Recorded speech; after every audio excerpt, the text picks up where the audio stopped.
you have a new invention, which is you can snap your fingers and no diesel fuel gets consumed, and you're mining gold, real gold, Yep. and you get gold for it.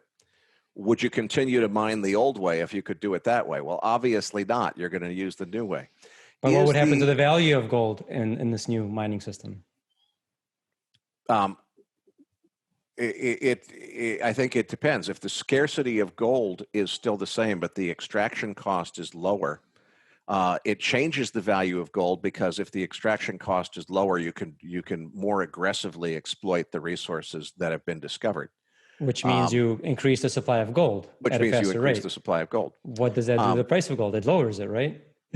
I mean, supply and demand. Well, I think it depends on it would depend on, we're talking about a hypothetical magic tool that doesn't exist. Well, you're talking about a hypothetical magic blockchain that doesn't exist also. I think it's important to think about there's lots of good reason to expect the invention of a distributed ledger technology which is able to deliver secure digital bearer assets without requiring mining. That's an invention that has to be coming someday.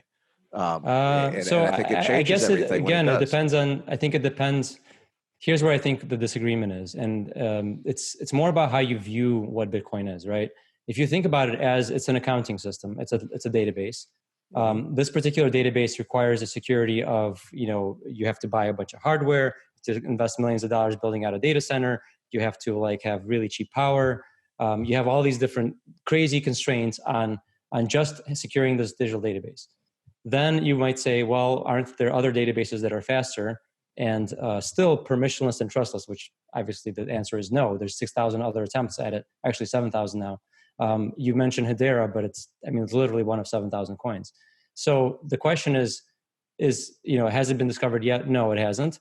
Will it be discovered one day? Maybe somebody can discover something that somehow makes it possible to have a trustless, permissionless thing. I think no.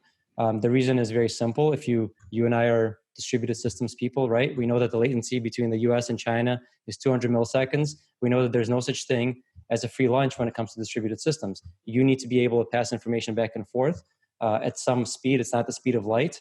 You need to be able to have that system resilience to complete outages and all of that. But even if we overcome all of those things, right? Somehow we magically overcome those things in a way that Bitcoin hasn't.